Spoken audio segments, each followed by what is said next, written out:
Yay. I don't know why. I don't know why that bothers me. I let the voice bug me so much. I don't know why. You shouldn't. I shouldn't. You shouldn't. Shouldn't. Nope. Mm-mm. Welcome to Comics in the Making. My name is Ryan Holgerson. I'm the creator of Slackmatic, and I'm joined, as always, by Levi Erickson, the creator of The Big. Levi, how you doing? Feels like we haven't done this in a long time again. Yeah, but hey, we're here, and let's rock and roll. We got a few things on tap. I'm really looking forward to the conversation we're going to have because it's one that comes up amongst creators all the time. It's the burning question. How do you create an audience? And Ryan and I have got some ideas about that. So that's going to be a fun topic to get into. But before we do, Ryan, let's take care of some housekeeping. What are some of the announcements, or what do we need to get out there and make people aware of? I feel like I'm being put on the spot here, and I should know about all these announcements he's talking about. I know we've got so we've got we have a staffing change at Comics in the Making coming up. I know. What am I firing myself? What is happening right now? So we have Matthew's Comic-Con coming up. Is that what you're talking about? Yes, that what's that? I don't. Yes. Okay, all right. We have Matthew's Comic-Con, March 8th. It is, believe it or not, it's in Matthews, North Carolina, and that's why they called it Matthew's Comic-Con. Well, hey, in fairness, the Charlotte Zine Fest was in Rock Hill. Yes. Yeah. So, I mean, they called it the Queen City Zine Fest. Oh, Queen City, which Rock Hill is known as not the Queen City. It's not. That's actually the name. Rock Hill is just, it's Rock Hill, not the Queen City. It's weird. But March 8th, we are going to be at Matthews Comic-Con. This will be the third year that Levi's done it, second year that I've done it. We're really excited. This is a really fun show. It's a really good show for families. It's as far as I know, it's free. I think they have like some donations and stuff like that. That they might ask for, give a donation. It's not going to hurt. But they have lots of vendors, going to be a lot of artists. I recommend coming for the cosplay wrestling. Yes. They're doing that again. I was really excited about that.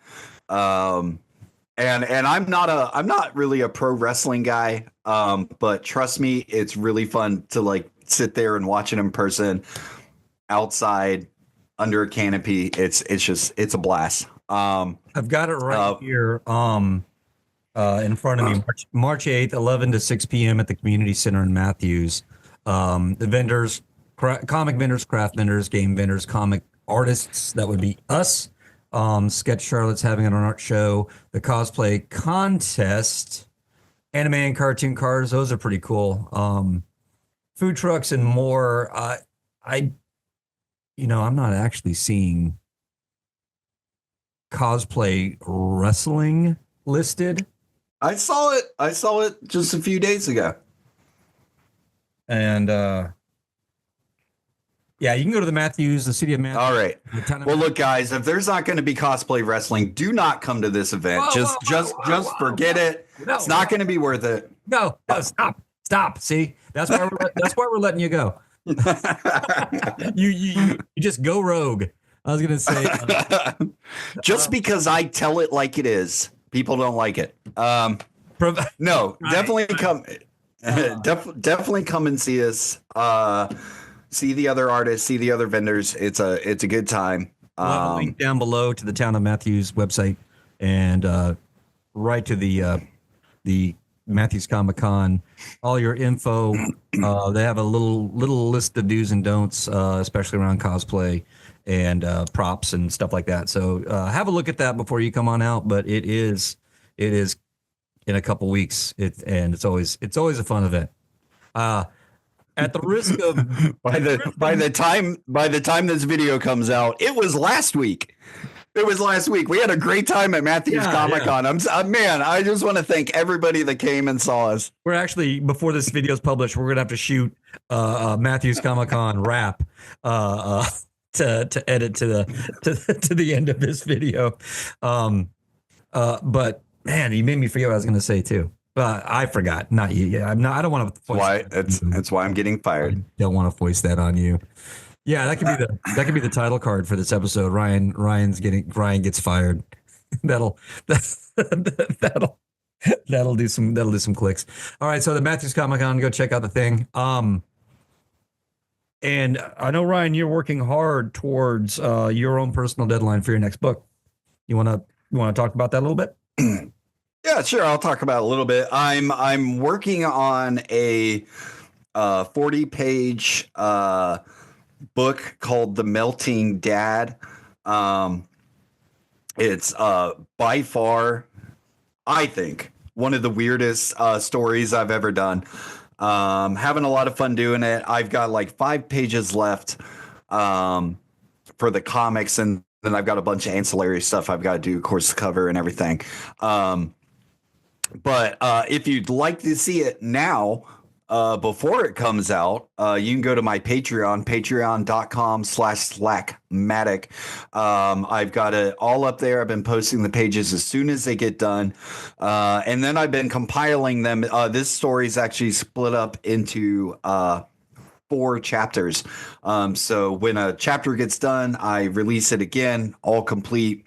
In the chapter. But the only way to read this story is to either be part of my Patreon or to order the book when it comes out.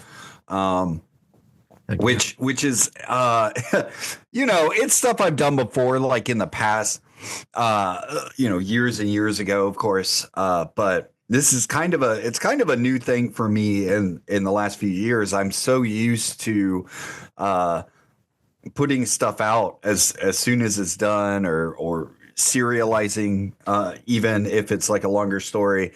So I felt like I'm kind of in this month-long limbo of working in a bubble in my office, and only showing, my patrons and stuff like that. But I'm real excited about it. I sincerely doubt I'm going to have this at Matthew's Comic Con. I think it'll be done by then, but I just don't think I'm going to have it back by the printer at all in time for that. But hey, who knows? Maybe. I guess it depends on how the next few days go. But I highly doubt it. But yeah, no, I'm excited to get that done and then move on to other projects I've got planned. So yeah, and hopefully I'll have a video kind of chronicling this creation from beginning to end. But that's probably not going to launch until March, maybe April. So got some time. Nice. And, that just puts a, emphasis on the fact that this year is, blasting ahead. It feels like the, like the days are long, but, when I turn around and I realize that, oh my God, this week is already in the past and another week starting, we're almost at midterms in this new semester, which is crazy to think about. I'm still learning my students' names. And so Matthew's Comic Con is right coming up, I think. And then from there, Fluke is wedged in. Yeah, I have Fluke March 29th. Yep. And then we go to early May. I think I want to say the 7th. For the Tryon Comic Con, it's going to be an event. It sounds like. No, I think Library Con is first. Oh, Library Con. Okay, Library. I don't know. I'm gonna have to look. I can't remember. I was trying to look at this. Yeah, we have like there. I know in May we have 2 shows. One is Library Con. One is the Tryon show. A good place, Ryan, that people can come and see this stuff is on our new Discord server. There is now a Comics in the Making Discord. It was literally created the day we're filming this. and there's a welcome page. Ryan and I intend to use, and that's it. Yeah. Just, hey, welcome. Just a loop of every time Ryan has said welcome to Comics in the Making, on every episode. It's just a loop. Oh, Welcome. we should do that. Well, I don't have. We should do that. But you, my friend, feel free to edit that. Edit all those together. Okay. And but so the intent with the Discord server is to provide a place where artists, creators can commune and trade ideas, talk about just what's going on, vent, compare notes, so to speak. You make your own announcements, hype your stuff, just don't spam, and solicit, and then Ryan and I are planning on doing some events that will have more participation,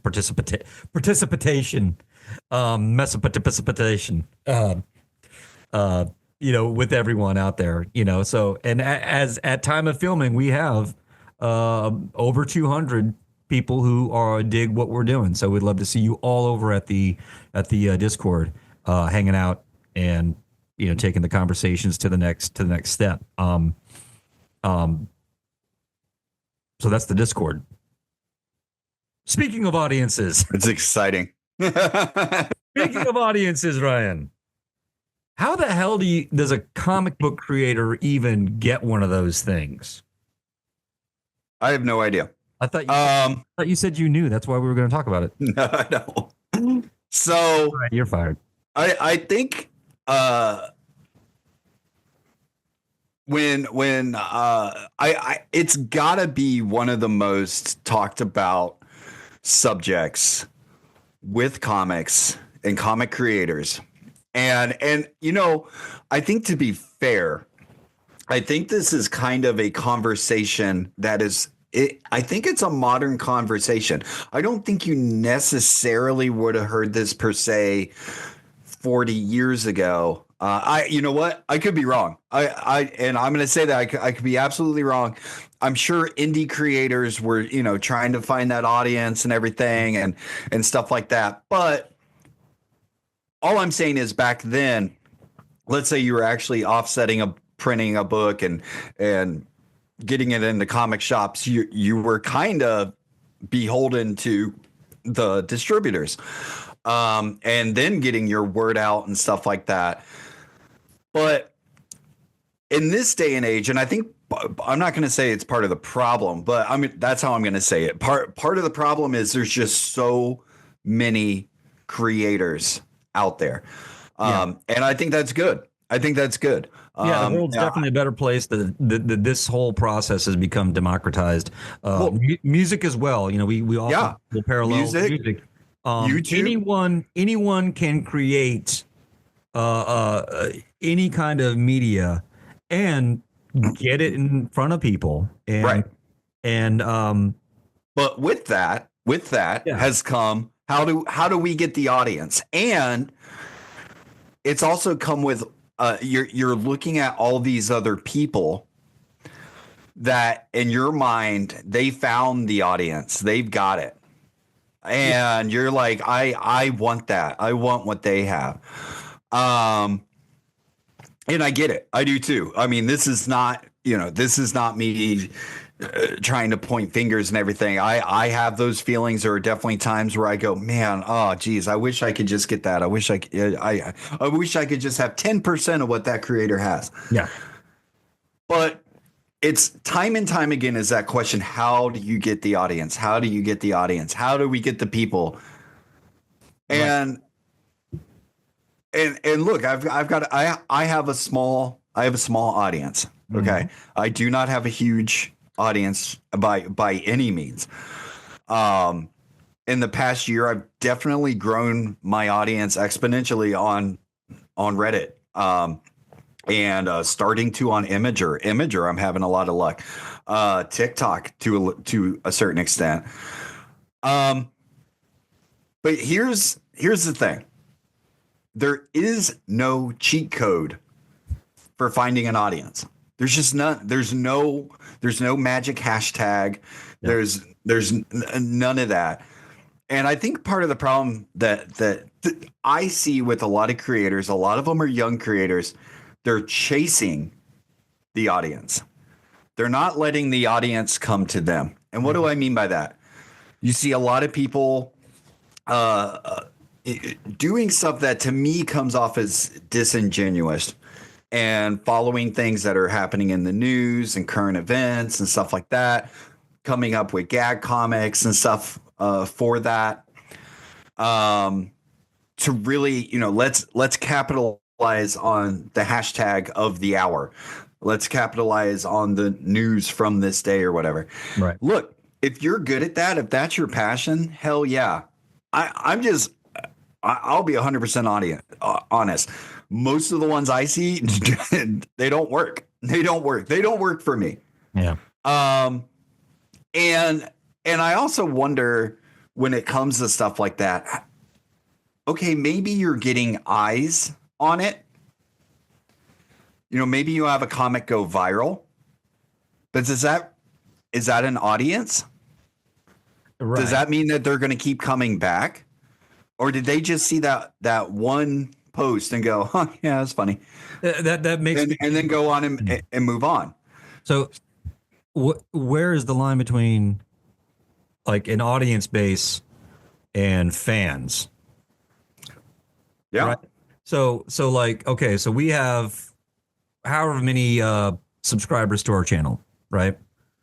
How many of them are fans? Because I know that I'll if I watch a video that from someone I don't know, but it seems like an interesting topic, or they do it kind of well, I might throw a sub their way, so that doesn't completely fall out of my algorithm. Right. But I may not go looking for any of their content ever. So I'm not a fan. I'm part of the audience, but I'm not necessarily a fan. That's not to say that I don't like what they do. I did like the one thing they did.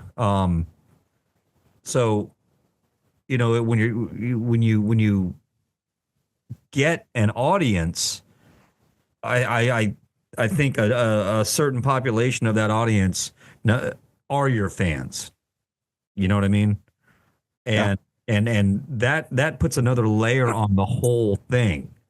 Well, and I think I think a big thing that you just said was hitting that follow button so they don't come out of your algorithm to watch it and stuff like that.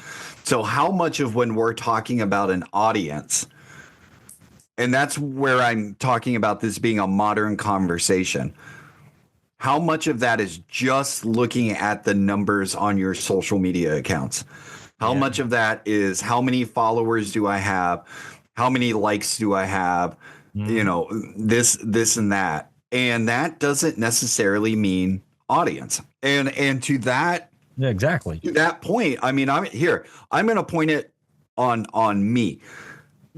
So when I started posting on Reddit over a year ago, I had an account set up. I had maybe, I don't know, it was double-digit followers. Once I started posting the comics I was doing last year, from then till now I have over 1,200 followers. Now, does that mean I have an audience of 1,200 people? I'm going to say no, it doesn't. It means that I had 1,200 people that were like, just like you, I want to make sure that this pops up in my algorithm when I see it.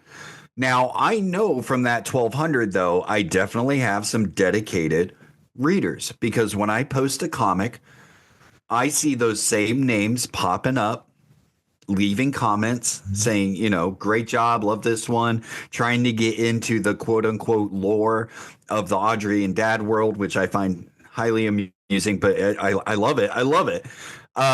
It's awesome. And, but it's a slow process. Now, why do I think, and look, I've been doing comics for 30 years. I've had some things hit. I've had some things not hit. I've felt like I've been screaming into a void with some stuff. So why is this working when other stuff wasn't working? Did I have a magic hashtag? Did I find the secret to get this out? Did you put every convention within 500 miles? Yeah.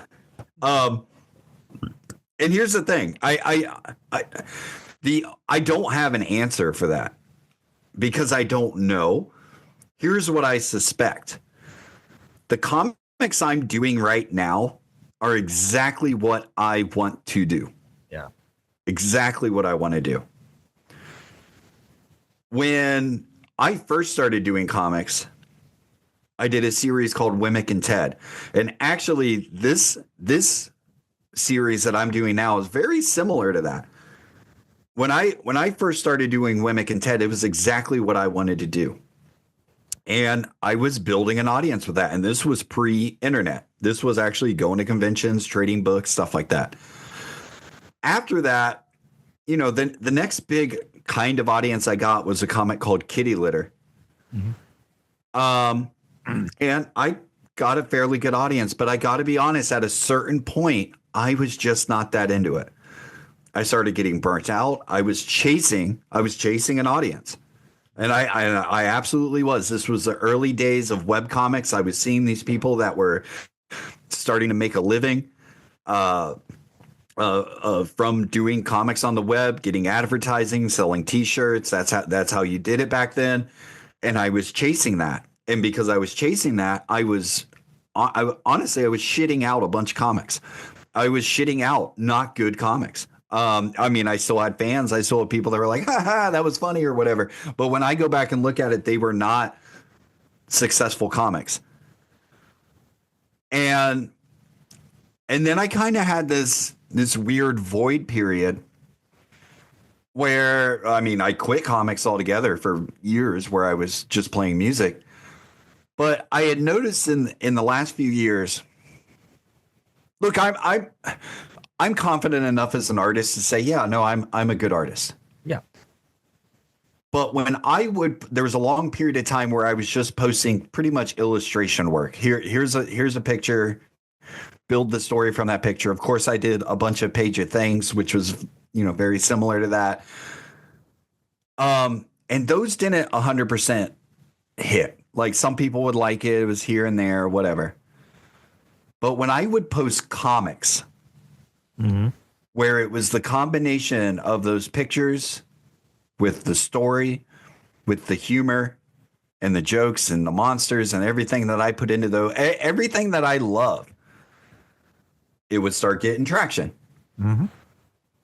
When I abandoned the serialized form of webcomics and went to here's an entire story, you might have to wait a couple weeks, but here's a 10 to 13 page story of mine, it went up even more because it read better. Right. So I say all of this because I'm still on that path. I'm still trying to find the path. I haven't made it. I'm not there. You know, we have an episode. Is it ever enough? I think we quoted actually quite a bit. Here's an episode. Is it ever enough? If you're a creator like me, I can tell you, no, it's never enough. You're always going to want more. So the only advice I can really give when it comes to building an audience is do what's really in your heart. Mm-hmm. Do what really feels right. Because if you do that, you will find those other people. No, let me rephrase that. Other people will find you that see the passion in it. Right. If you only want to do comics to chase the audience, get the fuck out. And you can come and fight me. That's just the way I feel. Comics, if you don't want to do comics, I don't know why you're doing it. There's a very little money in comics. That's just the reality of it. Yep. To make a living in comics, it's the percentage it's got to be harder to do that than get into the NBA.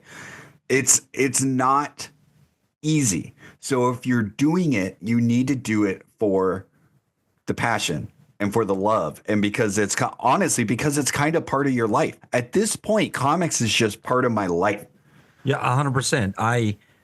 And I haven't done a lot of work on the big in the last few weeks, since the new year. And as many of you may know, I've changed careers. I'm a high school teacher now, and I'm teaching game development. So, I'm back in the game industry realm, so to speak, and that's taken a little bit of my, it was taking a lot of my attention. I owe it to the students, without a doubt. But the fire and urgency is back underneath me. Like Ryan said, I can't let comics go, and I'm not doing it because I think I'm going to get picked up by a publisher, at the next Heroes Con or anything like that. I'm doing it because I have an audience and I have fans. They might fit in this room with me, but whenever I'm at Matthews Comic Con, whenever I'm at Heroes Con, whenever I'm at the York Public Library, Library Con events, they're there, and they're looking for more of the big. They want to know what I've been doing. They want to see more. And that is what, if you want to say, if you need outside motivation, then just having it in your blood, that's the motivation. How'd you get those readers, Levi? I did comics, and I put out the comics, and that's the thing. And I've seen this in music. I've seen this with bands. I've seen bands ignore their actual fans who show up to every gig because they want this bigger thing. They want, they're either they're not aware, they don't notice the fans that they have, the fan base that they have cultivated, because they want these fans. I want everyone who loved The Walking Dead to love the big. I want to be that. And so I'm going to spend all of my energy trying to play those notes that The Walking Dead played, to try to get those people and ignore the ones who have been there the whole time. I don't think so, And I wonder how many creators are doing just that. I know a lot of bands are. They want the cool kid fans. They want the approval from the club. And they'll pursue that, even if that means alienating the people who, earnestly love what they're doing. But if you're willing to change your gears in pursuit of something else, then the ones that came along up to that point, they'll be bored. They'll be done. They'll smell it. Yeah. So well, yeah, no. And I don't think you choose your audience. I just don't, I think they choose. It's like a cat. The cat decides who its human is, But it makes me wonder how many creators are in that space where they're like, they perceive this is the audience I want. I want my comic to attract, all the X-Men fans, or, if you love the multiverse, then check this out, yeah. And there's nothing wrong with wanting to tell stories based on your influences and stuff. But, the blueprint that you should have around comics should only have to do with your comics. You're wasting your time if you're trying to incorporate everything else into your blueprint. Do good comics, do the best. And look. I know all of it's easier said than done. Look, when I put out a comic, do I look at the numbers and the reach? Oh hell yeah. Yeah. No, I mean that's my whole day. When I put out a comic, it is how many views am I at? How many likes am I at? How many times has it been shared? What's going, oh, somebody left a comment. I'm gonna comment back. Like I get it. I get it. I'm not saying that you ignore your But engagement and follow no. some What altruistic but dream. but the art should come first. The art should come 1st. It shouldn't be and look, I've made a lot of ancillary characters and stuff like that from the years of doing Audrey and Dad comics, and I will put them out. And a lot of times I'll have readers go, "Oh, we want to see them again. Oh, bring them back. Oh, can they be a regular character?" Guess what? Hardly ever happens. I don't do it because I'm not feeling that. I go with what I want to do. Also, I couldn't tell you how many times I've released a story and said, this is not going to go anywhere. This is too weird. I just, I don't think it's going to do anything. And it's huge. It'll be seen by 500,000 people or 1 million people. And it'll be like one of my weirder stories. I mean, right now, my most seen and read comic is a comic with a real Twilight Zone ending. That I did not think it was. I was like, well, here's a throwaway. I'll just throw it out there, and it's one of the most seen comics. And those surprises are always, if you do, I think if you're able to produce a consistent quality of work, even if you're if the 100% you have to give is actually 60% of your max, it's still coming from that place of honesty, that place of, where you're driven to creation, and they still play, even though you think you phoned it in. Yeah. And I think, go ahead. I was going to say, as a fan also, if I trust a creator, if I feel like I understand the creator and I trust them, I know that not every story is going to be as good as my favorite, but that's okay, because I don't demand that it's every story is the best story. That's the best story. And then it's the best story. Just do the things that got me here. And I'm with you. I'm with you, on the ups and the downs.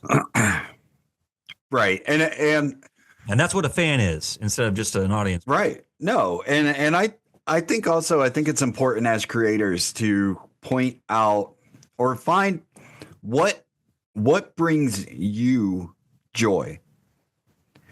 Does making the comic bring you joy? Then that should be enough. Right. And I know that's easy to say. I get it. I understand people have bills to pay, and there's, not everyone is us where this is a hobby or whatever. But that's what this channel is for people that haven't made it yet, because we haven't made it yet. So the comic should bring you joy. If the comic is not bringing you joy, if you're too focused on why am I not getting the likes? Why am I not getting the followers on social media and stuff like that? Mm-hmm. If that is hurting your output, maybe it's time to walk away from that. Yeah. And I'm not saying walk away from the comic. I'm saying walk away from the social media. Maybe it's time to take it off your phone and only check it every once in a while or something like that. And look, it's burning down anyway. Like Meta is trash.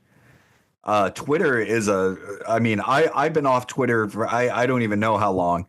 I've actually I've created accounts. I had a joke account for my cat that preceded the angry cat, or what it was, an angry cat, grumpy cat. Yeah. Grumpy cat. So obviously they stole my idea, but so Twitter was never a thing for me.